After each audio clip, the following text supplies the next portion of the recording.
Bonjour mes camarades. Ces deux premiers mots sont les plus difficiles à dire. Bonjour permet le premier contact. Pour le dire, il faut du courage. On se montre, se dévoile, on interpelle. On devient différent, on se fait remarquer, on dérange parfois, car tout le monde ne dit pas bonjour à un auditoire qui n'attend rien.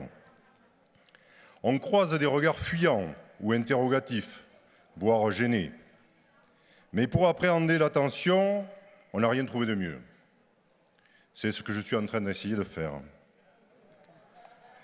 Camarades, compliqué d'ajouter camarade après bonjour. Par sa connotation politique, certains pourraient penser, est-ce un communiste? Est-ce un marxiste? Est-ce un trotskiste? Pourtant, pour nous, syndicalistes, il est essentiel.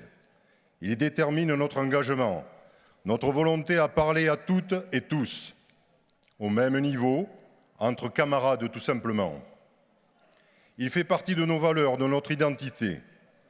Camarades de répression, camarades de combat, camarades de souffrance, camarades de jeu, camarades de danse, camarades de chant, sont autant de camarades qui ont pour seule idéologie de se rassembler, de faire des choses ensemble.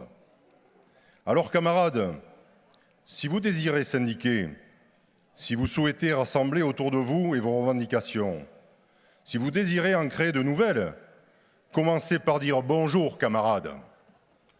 Vous interpellerez tous les genres, toutes les confessions, toutes les philosophies, sans distinction et surtout sans allégeance.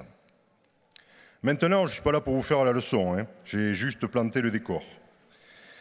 Je vais parler un petit peu de moi puisque c'est ma dernière intervention en congrès et que j'ai eu une vie syndicale.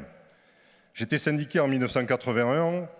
Quand j'ai signé mon CDI à la Sécurité sociale, le délégué syndical m'attendait à la porte de la direction. Et tout ça pour me faire adhérer, bien sûr, à Force ouvrière. Ceux qui ont connu Robert Ducournau connaissaient sa méthode et elle était sincèrement efficace. Nous étions nombreux, depuis ça a un peu baissé. Quelques années plus tard, j'ai pris sa suite. Comme diraient les Bretons, j'ai bourlingué au gré des vents dans notre syndicat pour œuvrer dans l'intérêt particulier des salariés. Mon objectif était de défendre les salariés, les représenter face à leur employeur et surtout combattre l'injustice. C'était 3 bonnes raisons pour adhérer à la CGT Force ouvrière. Mes camarades, j'ai quand même 2 mots à vous dire, gentiment. Plutôt 2 autres, puisque bonjour camarades, c'est déjà fait. Ce sera pardon puis merci. Donc pardon à ceux pour lesquels je n'ai pas atteint mon objectif. Malgré tout, merci de m'avoir fait confiance, car grâce à eux, j'ai grandi et obtenu des compétences qui m'ont permis par la suite de le gagner. Pardon à ceux qui auraient voulu ma place et merci à ceux qui m'ont démocratiquement élu. Je tiens au démocratiquement car, comme l'indépendance, ce sont des valeurs que j'ai fait miennes. En 1983, nous faisions 3 jours de grève à la Sécurité sociale pour les salaires et nous avions obtenu satisfaction. C'était le début de ma passionnante vie syndicale. Comme disait Saint-Augustin, nul n'est parfait, celui qui se perd dans sa passion a moins perdu que celui qui perd sa passion. Restez passionnés, mes camarades. Après ça, ça se gâte, donc pardon. En 1991, nous avons manifesté contre la mise en place de la contribution sociale généralisée. Merci, c'est de l'humour, à M. Rocard, car nous avions un déficit à l'époque de 4 milliards de francs. Sauf que depuis, la CSG a augmenté et maintenant, on en est à 22 milliards, mais en euros. En 1986, nous avons obtenu le retrait de la loi de Vaquet. C'était notre dernière victoire. Mais pardon, car en 1996, la loi Juppé sur la sécurité sociale est malheureusement passée. Merci quand même à ceux qui se sont mobilisés jusqu'à s'allonger dans la rue qui était face au jardin du Luxembourg. Ce fut un grand moment d'émotion et de cohésion au sein des organismes sociaux. Pardon encore, en 2003, nous étions nombreux à nous mobiliser contre la loi Fillon et on a pris là le premier coup de hache sur la loi des retraites que nous avions obtenue en 1981. Pardon pour avoir laissé, en 2006, le gouvernement de Villepin maintenir sa loi sur le CPE. Merci à Force ouvrière qui a, lui, de son côté, réussi à négocier la rupture conventionnelle et la possibilité pour eux d'avoir une indemnité de chômage. Pardon, toujours en 2010, on a repris une louche supplémentaire sur les retraites, 3 millions de manifestants. 2013, loi El Khomri sur la loi travail, une de plus. En 2017, avec ces superbes ordonnances faisant disparaître les CHSCT et pas que le CHSCT. 2019, de nouveau les retraites. On n'en a pas encore fini puisque de maintenant 2023 et aujourd'hui, on est encore dedans. Merci quand même à vous toutes et tous pour vous être rassemblés, mobilisés, avoir revendiqué, car ça aurait peut-être pu être pire. Je vous demande donc pardon pour ne pas avoir été assez convaincant, assez persuasif. Pardon pour ne pas avoir suffisamment dénoncé les manœuvres des politiques politiciennes qui se sont succédées. Ils ont été élus sur des slogans. Bientôt le changement, plus de pouvoir d'achat, à bas la finance, ou encore la France doit être une chance pour tous. Ce sont de belles paroles, comme celles que Emmanuel Macron a encore dit dans les dernières élections. Quand la politique n'est plus une mission, mais une profession, les responsables politiques ne sont plus des engagés, mais des intéressés. Il y a un problème. Si c'est le vrai message qu'il a voulu faire passer, Pierre, il n'a rien fait pour changer. C'est ma dernière. Oui, je sais. C'est ma dernière. Je sais, Pierre. Mais... Je vais aller vite. Aujourd'hui, j'ai plus qu'une feuille.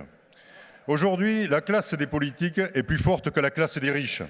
C'est elle qui fait des lois et elle ne fait pas de lois contre elle, mais pour elle. Nous devons dénoncer cette dictature pour sauver notre classe des travailleurs, la classe des ouvriers. La classe des riches et des politiques sont contre nous. Nous en avons encore la preuve. Je resterai donc et finirai sur le merci. Merci à notre confédération de rester vigilante et combative. Merci à notre fédération qui communique toujours excellemment, qui nous aide financièrement, matériellement et aussi moralement. Merci à son personnel, les filles et les garçons à tous les niveaux de l'administration. Et je lancerai un petit clin d'œil à Alain, qui lui est vraiment phénoménal. Quant à Rose, Serge Le Gagnois, Sébastien, Serge Feugat, c'est devenu plus que des camarades, ce sont des amis. Vous allez tous me manquer, mais avant de partir, je voudrais vous dire combien je suis fier. Fier d'avoir rejoint notre syndicat CGT Force ouvrière. Victor Hugo écrivait « Le plus grand ennui, c'est d'exister sans vivre ». Vous avez relevé également, c'était un poème de lui, « Ceux qui vivent sont ceux qui luttent ». Avec vous, je ne me suis pas jamais ennuyé. Je me suis senti libre. J'ai eu des émotions, j'ai eu des rencontres, elles ont modelé ma vie. J'ai même lu un livre que Sandra, une grande lectrice, m'a conseillé. Je vous le conseille aussi, Charles Pépin, c'est La rencontre. Je suis fier d'avoir connu Marc Blondel. Il disait « Soyez rebelles ». Aujourd'hui, il dirait « Soyez résistants ».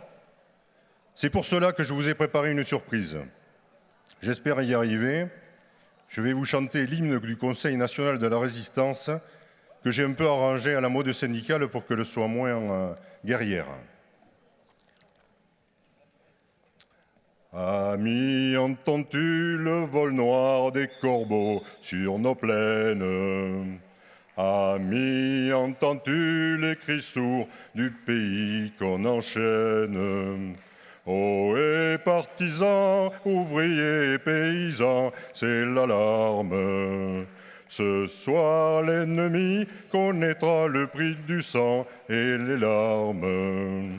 Montez de la mine, descendez des collines, camarades. Sortez des services, de vos postes, des usines, de la rade. Ohé, travailleurs, les soignants et vous les cadres, sortez vite. Ohé, camarades, tu devras te faire entendre, car revendique. C'est nous qui brisons les barreaux des prisons pour nos frères. La haine à nos trousses, c'est la faim qui nous pousse la misère. Il est des pays où les gens au creux des lits font des rêves. Ici, nous vois-tu, nous on marche et nous on crie, nous on crève. Ici, chacun sait ce qu'il veut, ce qu'il fait quand il passe. Ami, si tu tombes, un ami, sors de l'ombre à ta place. Demain, préparez drapeaux et banderoles pour les routes. Chantez, compagnons, dans la nuit, la liberté vous écoute. Amis, entends-tu, c'est l'appel du syndicat dans nos plaines. Amis, entends-tu ces cris sourds du pays qu'on enchaîne? Ô partisans, ouvriers et paysans, force ouvrière.